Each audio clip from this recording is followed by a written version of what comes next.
और साथ में जीएटी दे दिया। बट इस साल से क्या हुआ है, एक बहुत ही मेजर चेंज हमें देखने को मिला है, और वो ये कि जो और फिर उसके बाद मैथ्स के बाद सबसे इंपॉर्टेंट हमारे लिए हो जाता है रीजनिंग पढ़ना। ठीक है, लॉजिकल एंड एनालिटिकल रीजनिंग, ये आपको पढ़नी होगी। तो जीएटी में बेसिकली 3 इंपॉर्टेंट चीजें हमको पढ़नी है, general knowledge and current affairs. Hello everyone, स्वागत है आप सभी का R24/7 के ऑफिशियल लॉ प्रिपरेशन प्लेटफॉर्म पर। मैं हूं आपकी लॉ मेंटर डिंपल पारेख, और आज हम एक बहुत ही इंपॉर्टेंट डिस्कशन करने जा रहे हैं। अगर आप तैयारी कर रहे हैं CUET UG 2025 की, जहां पर आप BA LLB में एडमिशन पाना चाहते हैं कि आप अपनी ड्रीम यूनिवर्सिटी, ड्रीम कॉलेज चले जाएं, तो उसके लिए आपको क्या करना होगा, कौन से सब्जेक्ट चूज करने होंगे, ये हम आज के इस पर्टिकुलर वीडियो में डिस्कस करने जा रहे हैं। ऑल्सो अगर आप BA LLB करना चाह रहे हैं तो GAT आपके लिए इतना इंपॉर्टेंट क्यों है, इतनी इंपॉर्टेंस क्यों रखता है, ये भी हम लोग जानने वाले हैं। तो आपको मेरे साथ अगर सारी कंफ्यूजन्स दूर करनी है तो एंड तक बने रहना पड़ेगा, और चैनल पे पहली बार आए हैं तो सब्सक्राइब आप एक बार जरूर से कर देंगे और इस सेशन को लाइक भी कर देंगे।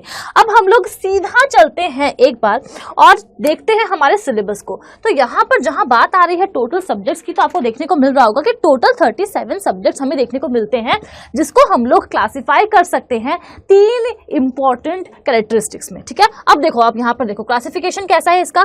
13 इंडियन लैंग्वेजेस लिखी हुई हैं, प्लस साथ ही में होते हैं 23 डोमेन स्पेसिफिक सब्जेक्ट्स, और एक होता है जनरल एप्टीट्यूड टेस्ट। अब अभी से पहले 2025 से पहले क्या होता था ना, कि ये जो डोमेन स्पेसिफिक सब्जेक्ट है, इसमें एक सब्जेक्ट आता था जिसका नाम होता था लीगल स्टडीज। तो अगर कोई भी स्टूडेंट है जिसको BA LLB में एडमिशन चाहिए, तो वो क्या करते थे कि भाई एक जो एग्जाम, एक पर्टिकुलर जो हमारा इंडियन लैंग्वेज है वो चूज कर लिया, लीगल स्टडीज चूज कर ली, और साथ में GAT दे दिया। बट इस साल से क्या हुआ है, एक बहुत ही मेजर चेंज हमें देखने को मिला है, और वो ये कि जो लीगल स्टडीज है उसको डोमेन स्पेसिफिक सब्जेक्ट से हटा दिया गया है। अब अगर हमें लॉ करना है तो फिजिक्स, केमिस्ट्री, बायो, इन सबको डोमेन में चूज करने से कोई मतलब नहीं है। वैसे अगर हम लोग देखें तो मैक्सिमम हम 5 यहाँ पर सब्जेक्ट्स को चूज कर सकते हैं। फॉर एग्जांपल कॉम्बिनेशन बना लिया है ना, लैंग्वेज का, GAT का, और 3 इंपॉर्टेंट डोमेन स्पेसिफिक सब्जेक्ट्स भी ले लिए हम लोगों ने। बट क्योंकि हमें लॉ करना है तो इसकी कोई इंपॉर्टेंस है ही नहीं कि लॉ कर रहे हैं और फिजिक्स केमिस्ट्री ले लिया, इट वोंट मैटर, राइट।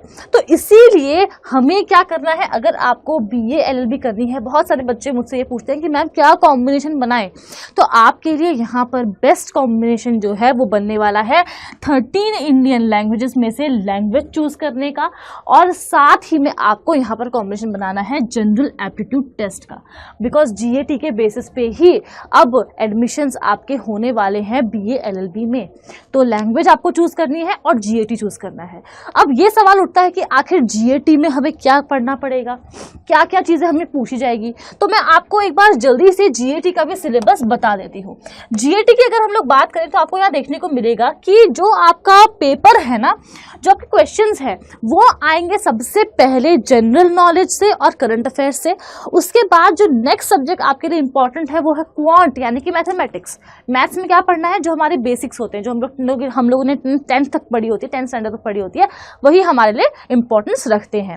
और फिर उसके बाद मैथ्स के बाद सबसे इंपॉर्टेंट हमारे लिए हो जाता है रीजनिंग पढ़ना। ठीक है, लॉजिकल एंड एनालिटिकल रीजनिंग, ये आपको पढ़नी होगी। तो GAT में बेसिकली 3 इंपॉर्टेंट चीजें हमको पढ़नी है, general knowledge and current affairs, साथ ही में क्वांट पढ़नी है, और साथ ही में रीजनिंग की भी हमें तैयारी करनी है। और इस साल एक और इंपॉर्टेंट यहाँ पर टॉपिक ऐड किया गया है, वो है general science and environment literacy. So yes, ये वो सारी चीजें हैं जिसके बारे में आपको तैयारी करनी है। अगर आप तैयारी हमारे साथ जुड़ के करना चाहते हैं तो हमारी एप्लीकेशन या फिर वेबसाइट पे जा सकते हैं, और ये जो हमारा लॉ महापैक है इसमें आप एनरोल कर सकते हैं, बिकॉज इस पर्टिकुलर लॉ महापैक से आपको एक्सेस मिलेगा हर एक लॉ एंट्रेंस की तैयारी के, जो कि 5 ईयर लॉ के लिए करवाया जाता है, including CLAT, ALET, MHCT etcetera. तो अगर आप क्लैट की भी तैयारी कर रहे हैं, आपको कहीं जाने की जरूरत नहीं है, बिकॉज जितनी भी आपकी लॉ रिलेटेड प्रॉब्लम्स है सबका सोल्यूशन आपको इस पर्टिकुलर चैनल पर ही मिलने वाला है, इस पर्टिकुलर प्लेटफॉर्म पे ही मिलने वाला है। तो आपको एनरोलमेंट कैसे करना है, वेबसाइट पे जाएंगे या फिर एप्लीकेशन पे जाएंगे और यहाँ पर क्लिक करेंगे, और फिर यहाँ यहाँ पर आपके पास ऑप्शन आएगा डिस्काउंट का, तो फॉर डिस्काउंट आपको मेरा कूपन कोड डिम्पल यूज करना है। और अगर कोई भी क्वेरी है, कोई भी डाउट है, कोई भी समस्या है, नहीं कर पा रहे हो एनरोल, तो ये मेरी मेल आईडी गिवन है, आप लोग यहाँ पर मुझे मेल ड्रॉप कर सकते हो। कूपन यूज करने से क्या होता है, आपको उस पर्टिकुलर फैकल्टी से गाइडेंस मिलती है, पर्सनल मेंटरशिप मिलती है, and that is all about it. बाकी अगर आपको कोई भी डाउट है, आपको समस्या है कोई भी, मैंने खुद ने लॉ की है, BA LLB भी की है मैंने, और LLM भी कंप्लीट की है, वो भी डबल गोल्ड मेडल के साथ, तो मैं आपको डेफिनेटली बहुत ज़्यादा हेल्प कर पाऊंगी। तो feel free to mail me, ठीक है। And yes, that is all about it. मिलती हूँ मैं आपसे नेक्स्ट सेशन में।